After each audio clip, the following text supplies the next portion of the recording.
नमस्ते। Hindi tutorial classes में आप सभी का स्वागत है।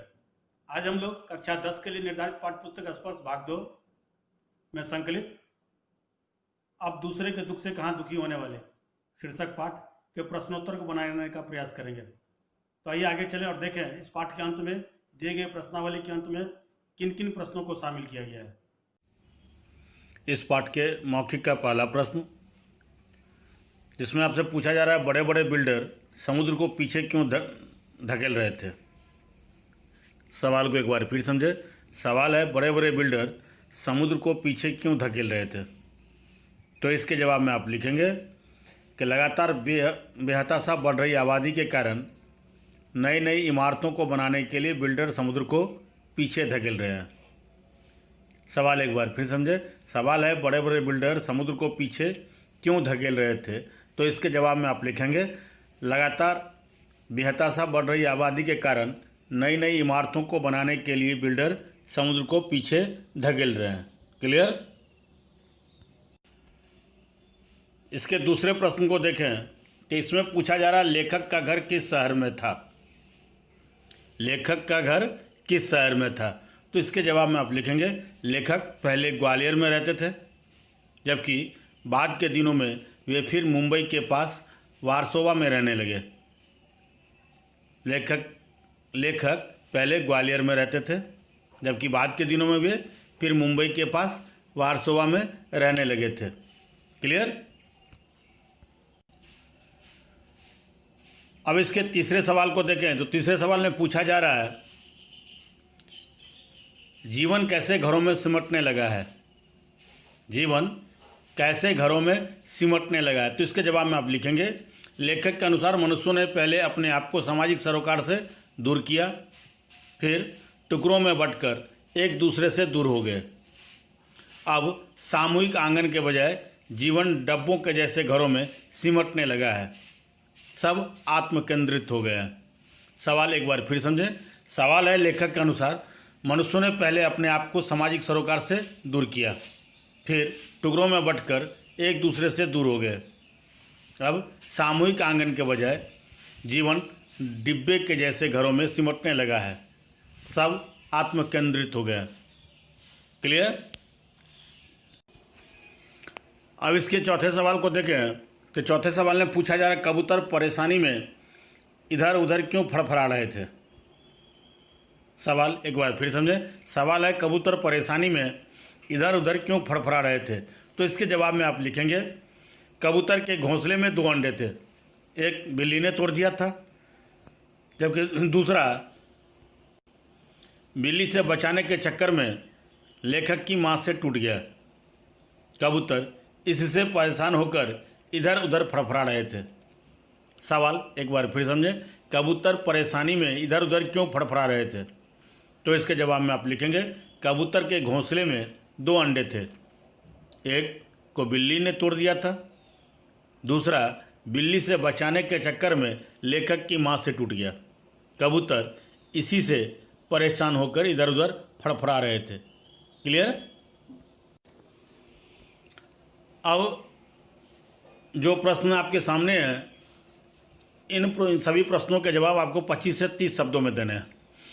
और इसमें ये खंड क के इस पहले सवाल को देखें तो इसमें पूछा जा रहा है अरब में लश्कर को नूह के नाम से क्यों याद करते हैं।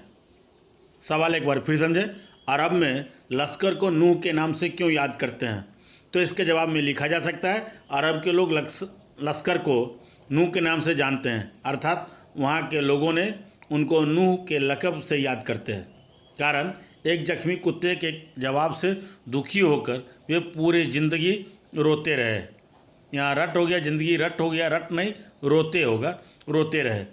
सवाल एक बार फिर समझे। सवाल है अरब में लश्कर को नूह के नाम से क्यों याद करते हैं। तो इसके जवाब में आप लिखेंगे अरब के लोग लश्कर को नूह के नाम से जानते हैं, अर्थात वहाँ के लोगों ने उनको नूह के लक़ब से याद करते हैं। कारण एक जख्मी कुत्ते के जवाब से दुखी होकर वे पूरी ज़िंदगी रोते रहे। क्लियर। अब इसके दूसरे सवाल को देखें तो दूसरे सवाल में पूछा जा रहा है लेखक की माँ किस समय पेड़ों के पत्ते तोड़ने के लिए मना करती थी और क्यों। सवाल एक बार फिर समझे। सवाल है लेखक की माँ किस समय पेड़ों के पत्ते तोड़ने के लिए मना करती थी और क्यों? तो इसके जवाब में आप लिखेंगे लेखक से उनकी माँ अक्सर कहती थी कि दिन छुपने या सूरज के ढलने के बाद पेड़ों से पत्ते मत तोड़ो, वे रोएंगे। रात में फूल तोड़ने पर भी पौधे अभिशाप देते हैं। सवाल एक बार फिर समझे।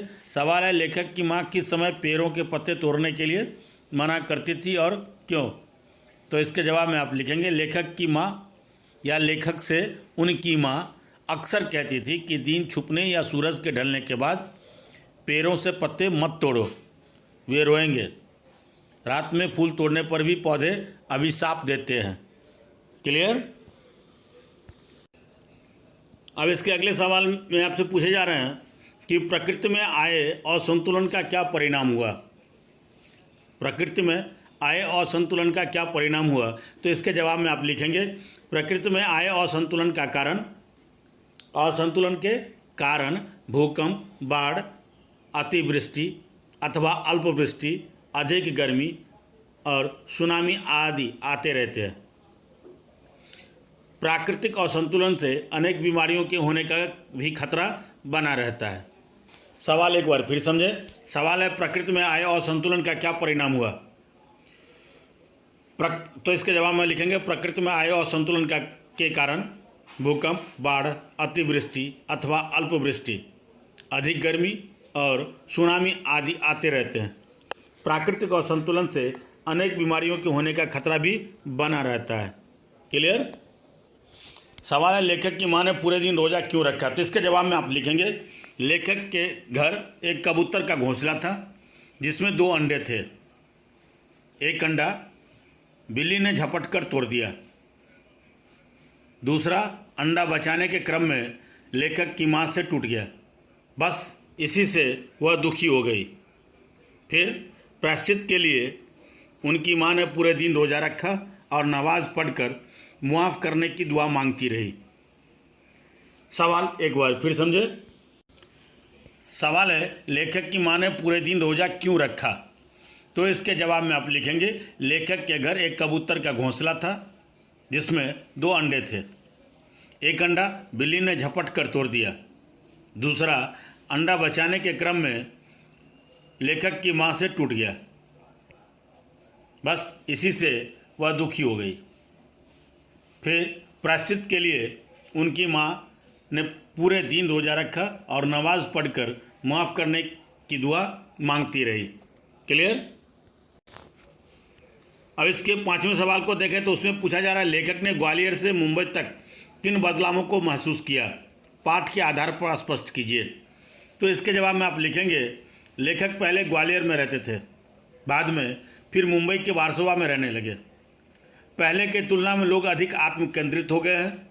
लोगों में अब सामाजिक सरोकार का अभाव हो गया है। मनुष्यों की अप्राकृतिक व्यवहार के कारण पशु पक्षियों के रहने के लिए स्थान नहीं रहे। पहले के लोगों के द्वारा पशु पक्षियों के आश्रय का भी ध्यान रखा जाता था, लेकिन अब उनके आने के रास्ते बंद कर दिए गए हैं। सवाल एक बार फिर समझें। सवाल है कि लेखक ने ग्वालियर से मुंबई तक किन बदलावों को महसूस किया? पाठ के आधार पर स्पष्ट कीजिए। तो इसके जवाब में आप लिखेंगे लेखक पहले ग्वालियर में रहते थे, बाद में फिर मुंबई के वारसोवा में रहने लगे। पहले की तुलना में लोग अधिक आत्मकेंद्रित हो गए हैं। लोगों में अब सामाजिक सरोकार का अभाव हो गया है। मनुष्यों की अप्राकृतिक व्यवहार के कारण पशु पक्षियों के रहने के लिए स्थान नहीं रहे। पहले के लोगों के द्वारा पशु पक्षियों के आश्रय का भी ध्यान रखा जाता था, लेकिन अब उनके आने के रास्ते बंद कर दिए जाते हैं। क्लियर? अब जो सवाल हैं उसमें आपसे पूछा जा रहा है, डेरा डालने से आप क्या समझते हैं, स्पष्ट कीजिए। डेरा डालने से आप क्या समझते हैं, स्पष्ट कीजिए। तो इसके जवाब में आप लिखेंगे डेरा डालने का अर्थ है कुछ समय के लिए रहना। बड़ी बड़ी इमारतों के बनने के कारण पक्षियों के घोंसले बनाने की जगह नहीं मिल रही है। वे इमारतों में ही डेरा डालने लगे हैं। सवाल एक बार फिर से समझें। सवाल है, डेरा डालने से आप क्या समझते हैं, स्पष्ट कीजिए। तो इसके जवाब में आप लिखेंगे कि डेरा डालने का अर्थ है कि कुछ समय के लिए रहना या ठहरना। बड़ी बड़ी इमारतों के बनने के कारण पक्षियों को घोंसला बनाने की जगह नहीं मिल रही है, अतः वे इमारतों में ही डेरा डालने लग गए हैं। क्लियर। अब इसके 7वें सवाल को देखें तो इसमें पूछा जा रहा, शेख अयाज के पिता अपने बाजू पर काला चोंटा रेंगता देख भोजन छोड़कर क्यों उठ खड़े हुए। सवाल को एक बार फिर समझें। शेख अयाज के पिता अपने बाजू पर काला चोंटा रेंगता देख भोजन छोड़कर क्यों उठ खड़े हुए। तो इसके जवाब में आप लिखेंगे, शेख अयाज के पिता जब एक दिन कुएं से नहा कर लौटे तो उनकी बाँह पर एक काला चोंटा रेंगता दिखाई दिया। वे उस समय भोजन करने बैठे ही थे, लेकिन उन्होंने भोजन करना छोड़कर एकदम उठकर चल दिए। खाना छोड़ने का कारण पूछने पर उन्होंने जवाब दिया कि मैंने किसी को बेघर कर दिया है, उसे घर छोड़ने जा रहा हूँ। वे चोंटे को कुएं पर छोड़ने चल दिए। सवाल एक बार फिर समझें। शेख अयाज के पिता अपने बाजू पर काला चोंटा रेंगता देखकर भोजन छोड़कर क्यों उठ गए। सवाल एक बार फिर समझें कि शेख अयाज के पिता अपने बाजू पर काला चोंटा रेंगता देख भोजन छोड़कर क्यों उठ खड़े हुए। तो इसके जवाब में आप लिखेंगे, शेख अयाज के पिता जब एक दिन कुएं से नहा कर लौटे तो उनकी बाँह पर एक काला चोंटा रेंगता दिखाई दिया। वे उस समय भोजन करने बैठे ही थे, लेकिन उन्होंने भोजन करना छोड़कर एकदम उठकर चल दिए। खाना छोड़ने के का कारण पूछने पर उन्होंने जवाब दिया कि मैंने किसी को बेघर कर दिया है, उसे घर छोड़ने जा रहा हूँ। वे चोंटे को कुएं पर छोड़ने चल दिए। क्लियर। अब यहाँ प्रत्येक प्रश्नों के जवाब 50 से 60 शब्दों में देने हैं। तो आइए देखते हैं इस कॉलम यानी खंड ख के जो पहले सवाल है, इसमें पूछा जा रहा है कि बढ़ती हुई आबादी का पर्यावरण पर क्या प्रभाव पड़ा। बढ़ती हुई आबादी का पर्यावरण पर क्या प्रभाव पड़ा। तो इसके जवाब में आप लिखेंगे कि पर्यावरण और संतुलन के तमाम कारणों में एक बड़ा कारण आबादी का बढ़ना है। बढ़ती जनसंख्या की आवश्यकताओं की पूर्ति के लिए वन, जंगल, यहाँ तक कि समुद्र स्थलों को भी छोटा किया जा रहा है। प्राकृतिक आपदाएं बढ़ती जा रही हैं। इस तरह पर्यावरण के असंतुलन का जनजीवन पर गहरा प्रतिकूल प्रभाव पड़ा। सवाल एक बार फिर समझें। सवाल है, बढ़ती हुई आबादी का पर्यावरण पर क्या प्रभाव पड़ा। तो इसके जवाब में आप लिखेंगे, पर्यावरण और संतुलन के तमाम कारणों में एक बड़ा कारण आबादी का बढ़ना है। बढ़ती जनसंख्या की आवश्यकताओं की पूर्ति के लिए वन, जंगल, यहाँ तक कि समुद्र स्थलों को भी छोटा किया जा रहा है। प्राकृतिक आपदाएं बढ़ती जा रही हैं। इस तरह पर्यावरण के असंतुलन का जनजीवन पर गहरा प्रतिकूल प्रभाव पड़ा। क्लियर। अब इसके दूसरे सवाल हैं कि लेखक की पत्नी को खिड़की में जाली क्यों लगवानी पड़ी। सवाल एक बार फिर समझें। लेखक की पत्नी को खिड़की की जाली क्यों लगवानी पड़ी। तो इसके जवाब में लिखेंगे, लेखक के घर में एक कबूतर के जोड़े ने घोंसला बना लिया था, जिसमें 2 बच्चे थे। उनको खिलाने की जिम्मेवारी बड़े कबूतरों को थी। वे दिन में कई दफ़े आते जाते थे। इससे लेखक की पत्नी को परेशानी होती थी, अतः लेखक की पत्नी को खिड़की में जाली लगवानी पड़ी। क्लियर। अब इसके तीसरे सवाल को देखें। इसमें पूछा जा रहा है, समुद्र के गुस्से की क्या वजह थी, उसने अपना गुस्सा कैसे निकाला। तो इसके जवाब में आप लिखेंगे, मनुष्यों की बढ़ती जनसंख्या को आश्रय उपलब्ध कराने के लिए अब बिल्डरों ने समंदर को भी पीछे धकेलने लगे हैं। इससे गुस्साए समुद्र ने कई बार अपने क्रोध को व्यक्त भी किया है। कुछ वर्ष पहले ऐसी एक घटना मुंबई में हुई थी। समुद्र ने 3 पानी के बड़े जहाज़ को तिनके की तरह उठाकर शहर के वर्ली, बांद्रा के कार्टर रोड और गेट ऑफ इंडिया के पास फेंककर अपने गुस्से को बाहर निकाला। सवाल एक बार फिर समझें। समुद्र के गुस्से की क्या वजह थी, उसने अपना गुस्सा कैसे निकाला। तो इसके जवाब में आप लिखेंगे, मनुष्यों की बढ़ती जनसंख्या को आश्रय उपलब्ध कराने के लिए अब बिल्डरों ने समंदर को भी पीछे धकेलने लगे हैं। इससे गुस्साए समुद्र ने कई बार अपने क्रोध को व्यक्त भी किया है।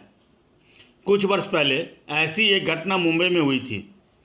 समुद्र ने 3 पानी के बड़े जहाज़ को तिनकों की तरह उठाकर शहर के वर्ली, बांद्रा के कार्टर रोड और गेट ऑफ इंडिया के पास फेंककर अपने गुस्से को बाहर निकाला था। क्लियर। अब जो सवाल है उसमें कहता है कि मिट्टी में मिट्टी मिले, खोके सभी निशान, किसमें कितना कौन है कैसे हो पहचान। पंक्ति को एक बार फिर समझे कि मिट्टी में मिट्टी मिले, खोके सभी निशान, किसमें कितना कौन है कैसे हो पहचान। यहाँ इन पंक्तियों के माध्यम से लेखक क्या कहना चाहते हैं इसे स्पष्ट करना है। क्लियर? तो आइए देखते हैं इसके जवाब जो होंगे। उसमें आप लिखेंगे कि इन पंक्तियों में कवि कहते हैं कि शरीर मिट्टी से बना हुआ है और अंत में मिट्टी में ही इसको मिल जाना है, अतः सभी को आपस में मिलकर रहना चाहिए। यहाँ कोई बड़ा छोटा या अच्छा बुरा नहीं है, सब एक ही ईश्वर की रचना है।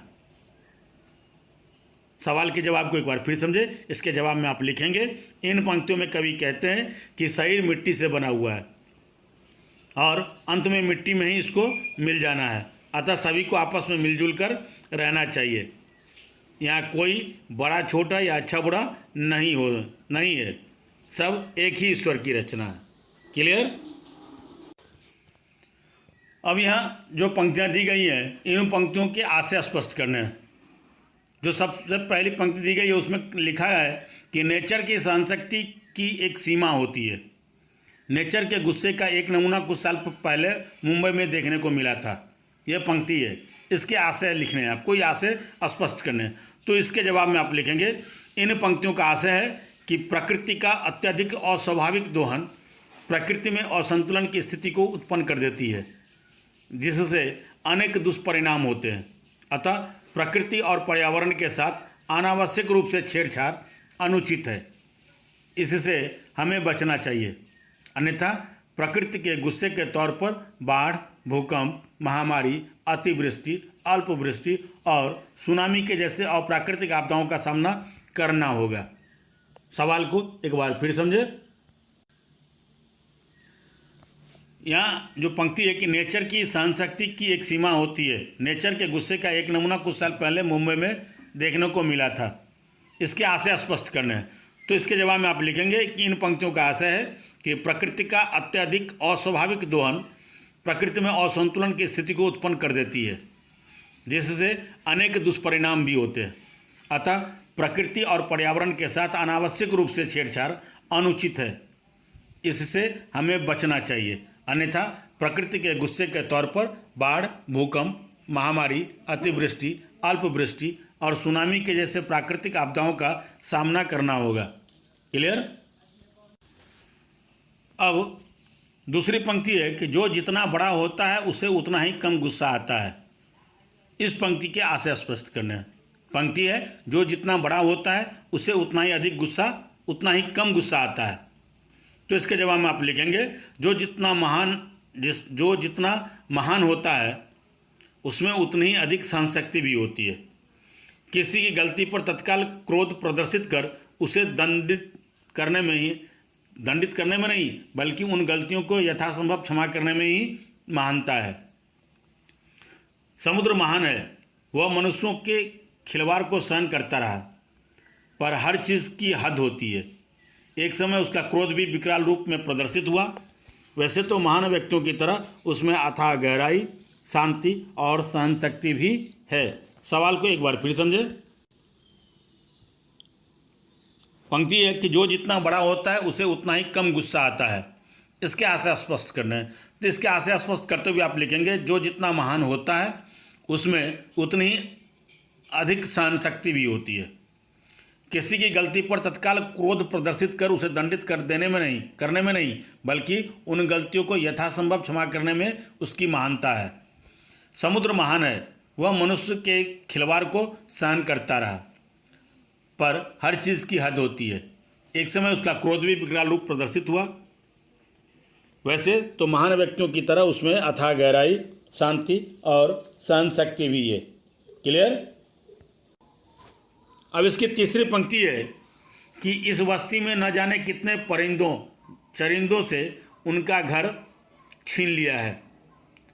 इनमें से कुछ शहर छोड़कर चले गए हैं, जो नहीं जा सके उन्होंने यहाँ वहाँ डेरा डाल लिया है। ये पंक्तियाँ इन पंक्ति के भी आशय स्पष्ट करने आपको। तो इसके जवाब में आप लिखेंगे मानव बस्तियों के विस्तार के कारण मनुष्यों ने पेड़ पौधों और जंगलों को नष्ट कर दिया। जीव जंतुओं के प्राकृतिक आवास समाप्त हो गए। फलस्वरूप कुछ जीव जंतु पलायन कर गए, कुछ विलुप्त हो गए तो कुछ जहाँ तहाँ अस्थायी तौर पर आश्रय लिए हुए हैं। कुछ पक्षियों ने यहाँ इमारतों में डेरा जमा लिया है। क्लियर। अब इसके चौथी पंक्ति को देखें तो इसमें कहा जा रहा है कि शेख अयाज के पिता बोले, नहीं, यह बात नहीं है, मैंने एक घर वाले को बेघर कर दिया है। उस बेघर को कुएं पर उसके घर छोड़ने जा रहा हूँ। इन पंक्तियों में छिपी हुई उनकी भावना को स्पष्ट कीजिए। तो इसके जवाब में लिखेंगे, नहीं, यह बात नहीं है, मैंने एक घर वाले को बेघर कर दिया है। उस बेघर को कुएं पर उसके घर छोड़ने जा रहा हूँ। शेख अयाज के पिता की इन बातों से उनके समदर्शी स्वभाव का पता चलता है। उनके लिए मनुष्य, पशु, पक्षी सभी एक समान थे। वे किसी को भी तकलीफ नहीं देना चाहते थे। क्लियर। सवाल को एक बार फिर समझें। यहाँ जो पंक्ति है कि शेख अयाज के पिता बोले, नहीं, यह बात नहीं है, मैंने एक घर वाले को बेघर कर दिया है। उस बेघर को कुएं पर उसके घर छोड़ने जा रहा हूँ। इन पंक्तियों में छिपी हुई उनकी भावना स्पष्ट कीजिए। तो इसके जवाब में लिखेंगे कि नहीं, यह बात नहीं है, मैंने एक घर वाले को बेघर कर दिया है। उस बेघर को कुएं पर उसके घर छोड़ने जा रहा हूँ। शेख अयाज के पिता की इन बातों से उनके समदर्शी स्वभाव का पता चलता है। उनके लिए मनुष्य और पशु पक्षी सभी समान थे। वे किसी को भी तकलीफ नहीं देना चाहते थे।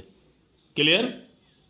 तो ये थे कक्षा 10 के लिए निर्धारित पाठ्यपुस्तक स्पर्श भाग 2 में संकलित अब कहाँ दूसरे के दुख से दुखी होने वाले शीर्षक पाठ के अंत में दिए गए प्रश्नावली के कुछ प्रश्न और उनके जवाब। आशा है ये वीडियो आपको पसंद आया होगा। वीडियो पसंद आया तो इसे लाइक करें, शेयर करें और अगर अभी तक आपने चैनल को सब्सक्राइब नहीं किया तो चैनल को सब्सक्राइब करें, बेल आइकन जरूर दबाएं ताकि समय से नई वीडियो की नोटिफिकेशन सबसे पहले आपको मिले। आप देखते रहिए हिंदी ट्यूटोरियल क्लासेस। धन्यवाद।